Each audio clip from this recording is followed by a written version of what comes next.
찾으셨으면 제가 봉독해 드리겠습니다. 로마서 11장 25절부터 제가 봉독해 드리겠습니다. 형제들아, 너희가 스스로 지혜 있다 하면서 이 신비를 너희가 모르기를 내가 원하지 아니하노니, 이 신비는 이방인의 충만한 수가 들어오기까지 이스라엘의 더러는 우둔하게 된 것이라. 그리하여 온 이스라엘이 구원을 받으리라 기록된 바, 구원자가 시온에서 오사 야곱에게서 경건하지 않은 자를 앉는 것을 돌이키시겠고, 내가 그들의 죄를 없이 할 때에 그들에게 이루어질 내 언약이 이것이라 함과 같으니라.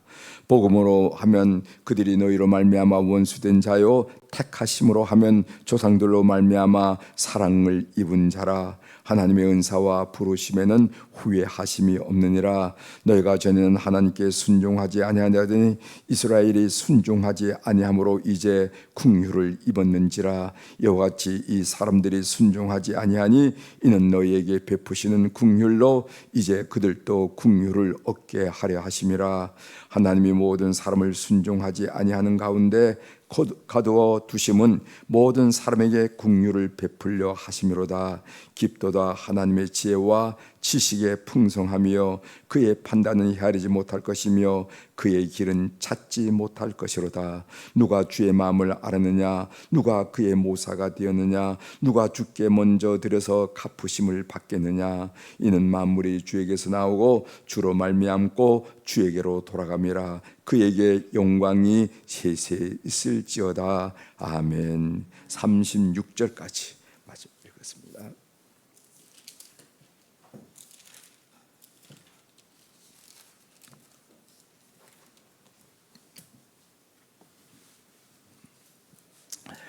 오늘 우리가 읽은 로마서 11장 세 번째 단락이죠. 첫째, 둘째, 셋째 할 때 세 번째 단락인데, 이 말씀을 중심으로 우리는 주제입니다. 우리는 수시로 등을 돌릴지라도 하나님은 결코 등을 돌리지 않으십니다 하는 이런 말씀으로 같이 은혜를 나누고자 합니다. 우리는 수시로 등을 돌릴지라도, 우리는 마치 철부지 아기처럼 이렇다고 삐지고 저렇다고 삐지고 이렇다고 실망했다고 그러고 저렇다고 실망했다고 하지만은 하나님은 결코 우리에게 등을 돌리지 않으신다 하는 사실입니다.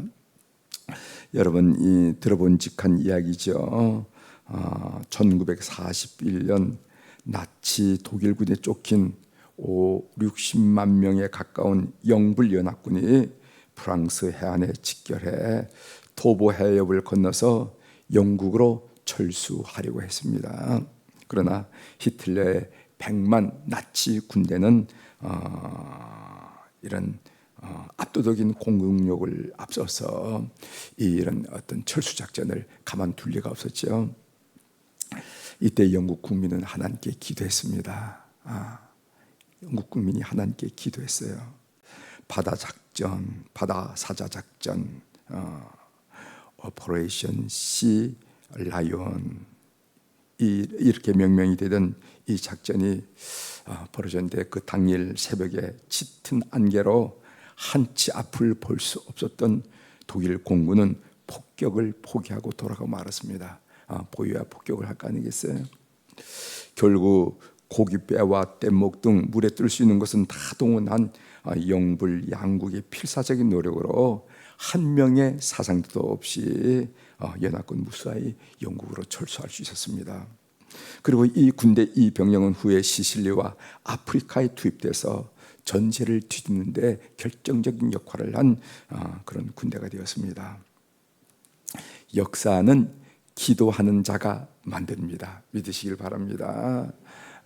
우리가 수요일마다 이제 381회가 넘었는데 복음 통일을 위한 기도회를 하고 있어요.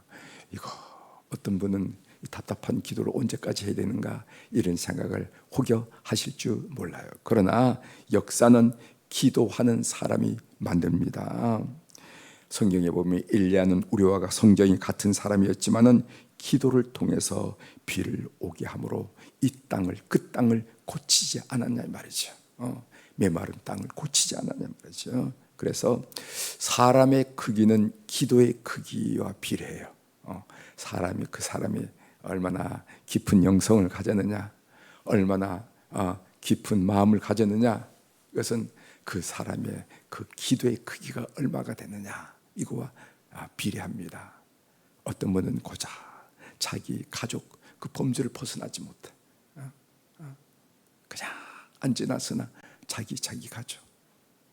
어떤 분은 그 범주가 넘어서 속해 속도원들까지 이르고 선교회, 지난번 선교회 때 누가 그렇게 몸이 많이 아프다 그러는데 그 이 마음에서 지워지지 않아. 하나님께서 기도하라는 말인가 보다.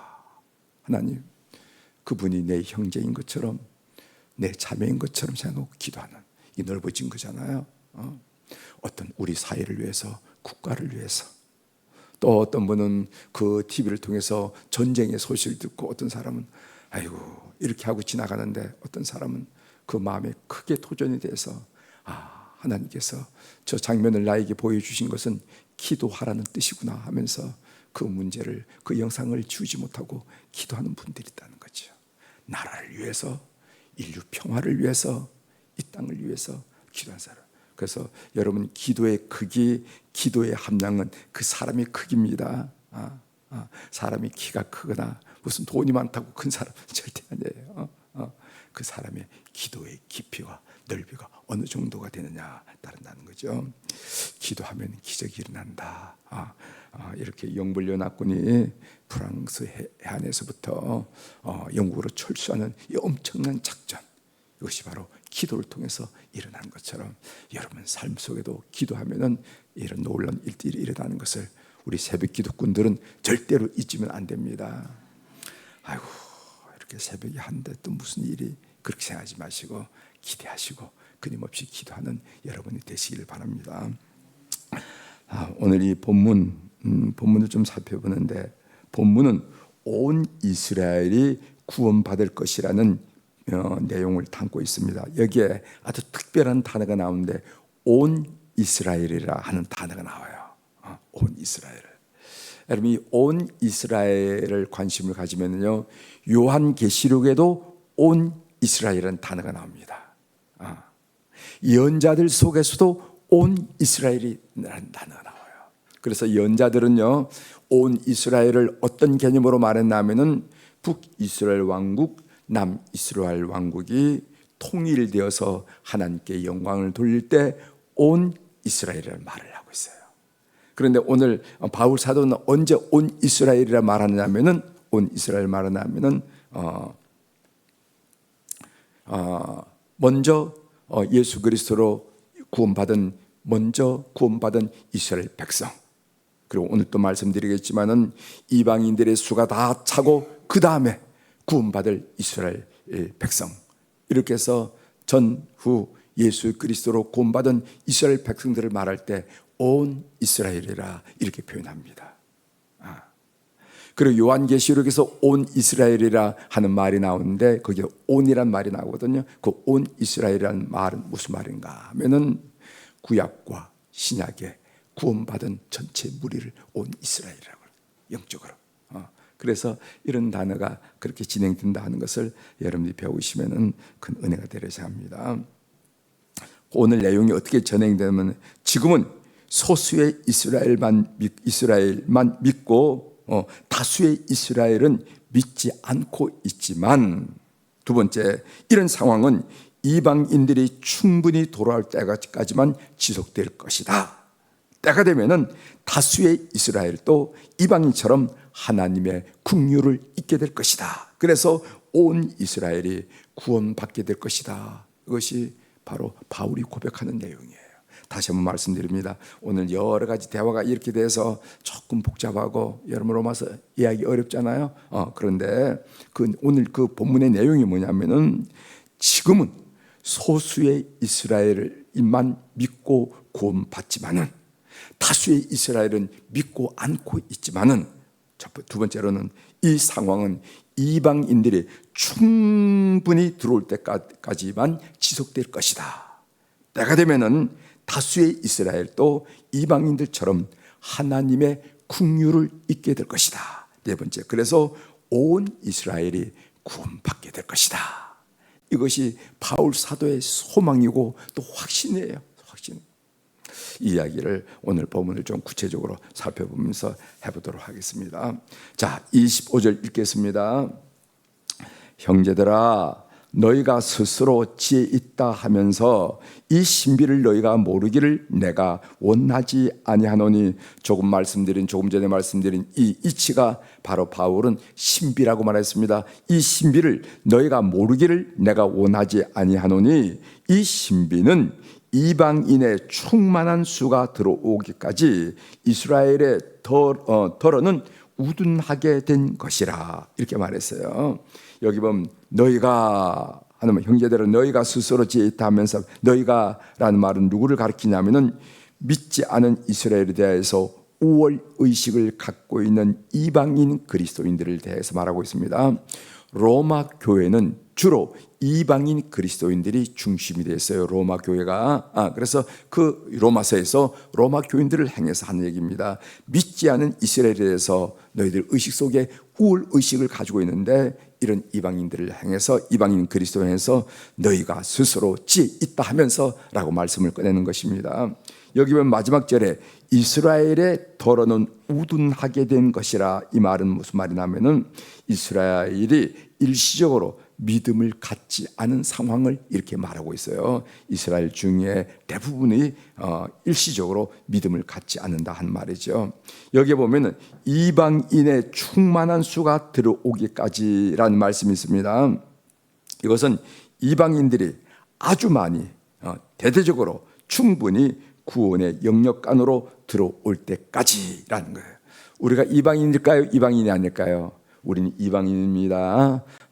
영국 사람도 이방인이고, 한국 사람도 이방인이고, 북한 사람도 이방인의 유대인이 아닙니다. 그래서 그 이방인들이 아주 많이 대대적으로 충분히 구원의 영역 안에 들어올 때까지, 그때가 되면 무슨 일이 일어날까요?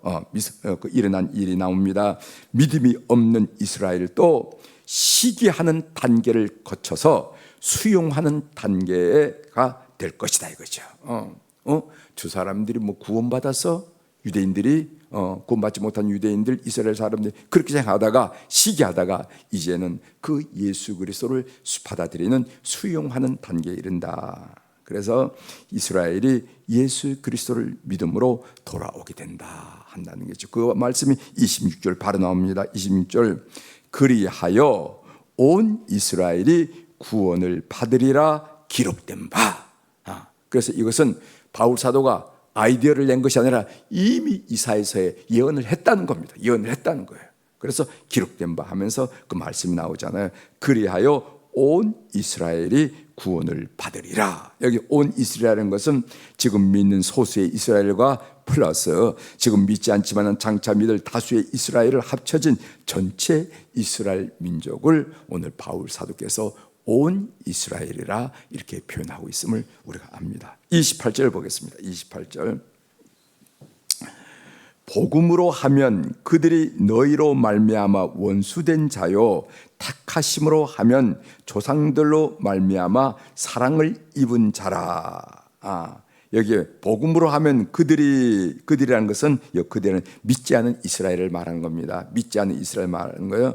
복음으로 하면은 믿지 않은 이스라엘은 너희로 말미암아 원수된 자요, 택하심으로 말미암은 조상들로 말미암아, 그들이 조상들로 말미암아 사랑을 입은 자라. 그러니까 믿지 않는 이스라엘은 이중적인 특징을 가지고 있다는 겁니다. 그 이중적인 특징이 뭔가? 첫 번째로 복음의 관점으로 보면은 그들은 그리스도의 복음을 거부했기 때문에 하나님의 원수가 분명하다는 거예요. 그러나 하지만 선택의 관점에 보면은 그들은 하나님께 선택을 받았기 때문에 하나님께 사랑받는 자이다 말이죠. 그러니까 원수와 사랑, 그 이중적인 개념이 믿지 않는 이스라엘을 특징한다는 것이죠. 29절 보겠습니다. 하나님의 은사와 부르심에는 후회하심이 없느니라. 다수의 이스라엘이 복음을 거부했는데도, 그래서 하나님의 원수가 되었는데도 그들은 여전히 하나님께 사랑을 받는 자입니까? 이렇게 물었을 때 바울이 뭐라고 대답하면 그렇다.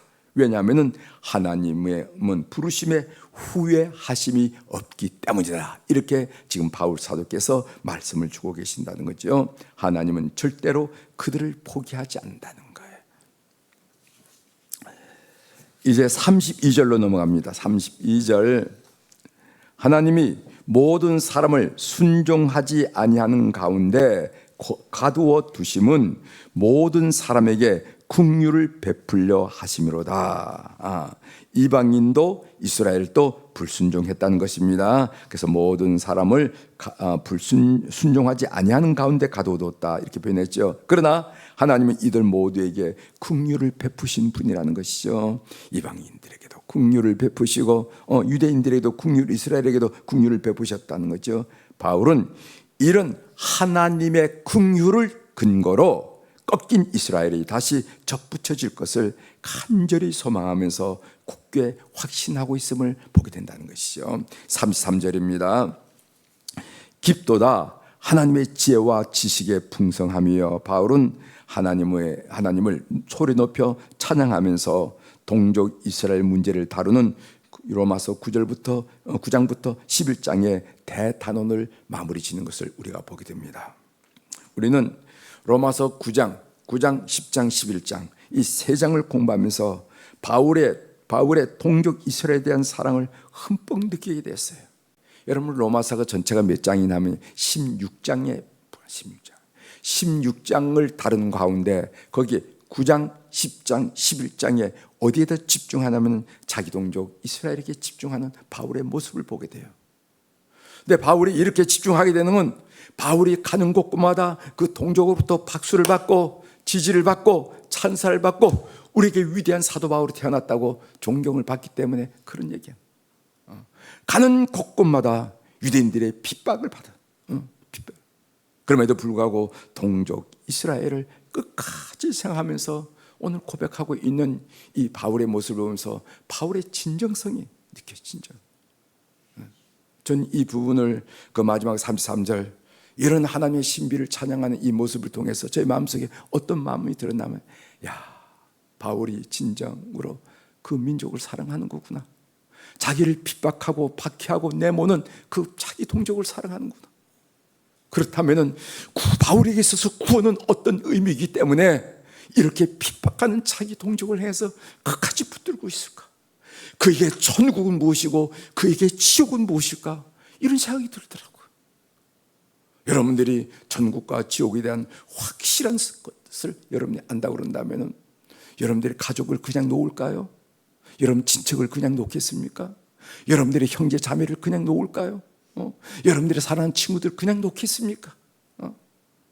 바울의 가슴을 이렇게 뜨겁고 간절하게 감쌌던 이 구원이라는 단어를 오늘 우리가 회복해야 되지 않겠는가 하는 생각을 간절하게 하면서 이 바울의 글을 제가 읽었습니다.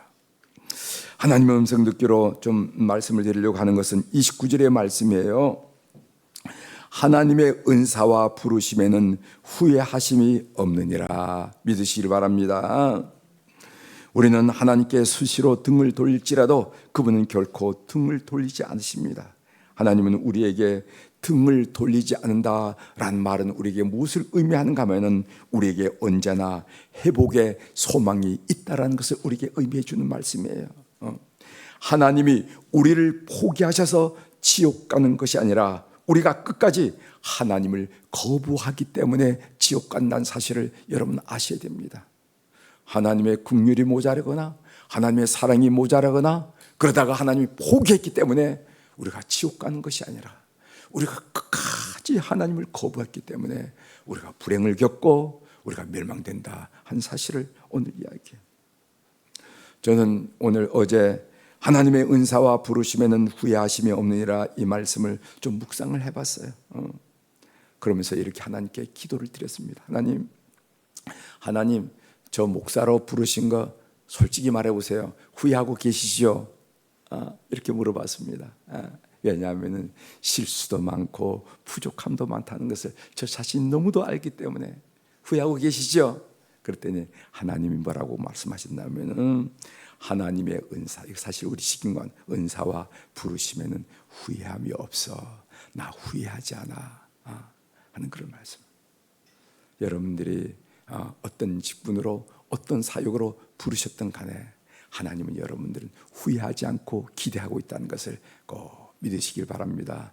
필요할 때 은사를 베푸시고 필요할 때 소명을 다시 한번 확인시켜 주시면서 여러분, 하나님께서 여러분들에게 박수를 치시며 격려하고 계시다는 것을 꼭 믿으시길 바랍니다. 하나님의 은사와 부르심에는 후회함이 없다. 이것이 오늘 여러분들의 이 새벽에 가슴을 따뜻해 주는 하나님의 말씀으로 받으시길 바랍니다. 기도하시겠습니다. 하나님 아버지, 우리가 로마서 9장, 10장, 11장 온통 바울은 그 동족 이스라엘에 관심을 가지고 어떻게 하면 이스라엘을 구원할 수가 있을까?